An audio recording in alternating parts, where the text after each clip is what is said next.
आजिकाली केश झड़िबा बा पतला होइजिबा साधारणतः समस्तंकर गोटे बड़ समस्या।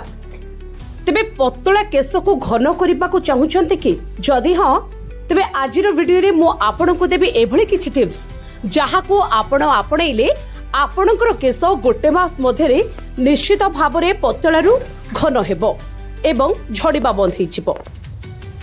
तेबे दर्शक बंधु जदि आपण केश को घन करने को चाहूछन्ती सप्ताह रे 2 ରୁ 3 थर निश्चित भाव में मुंड सफा रखंतु। पुष्टिकर खाद्य बा जेभली कि स्प्राउट्स बा गजा मुग खांतु। नियमित तेल मालिश करिपा एवं प्राकृतिक पैक व्यवहार करंतु। एहा केश झड़िबा कमाइबा सहित नुआ केश वृद्धि रे सहायक होइथाय।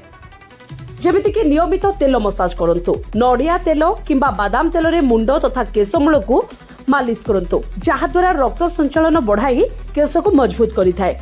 जेतेबेले आपण तेल व्यवहार मुंडरे लगाउछंती तेल को टिके उषुम करी मसाज करंतु जहा आपण को अधिक फायदा देइथाय।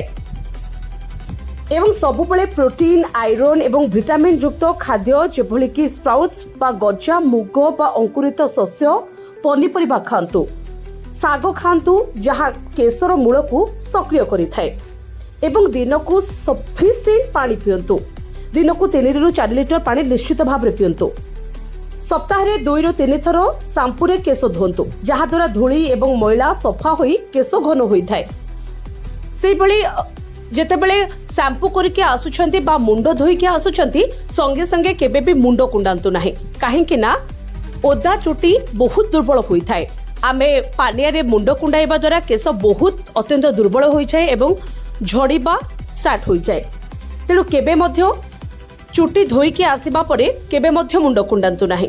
सुखिबा परे ताहाको भल भाव रे कुंडांतु एवं मन रखंतु दिन को 2 ରୁ 3 थर निश्चित भाव में मुंड कुंडांतु जहा द्वारा मुंडरे रक्त संचालन होइथाय एवं केश दृढ़ होइथाय। अत्यधिक रासायनिक प्रोडक्ट व्यवहार रु दूरे रहंतु। राति रे सोइबा पूर्व केश को सफा रखिबा को चेष्टा करंतु एवं मन रखंतु केबे मध्य टाइट बैंड बा रबर मुंडरे लगांतु नाही। जेतेबेले आपण कोनोची क्लचर हो किंबा रबर लगाउछंती तेबे हल्का रे लगांतु।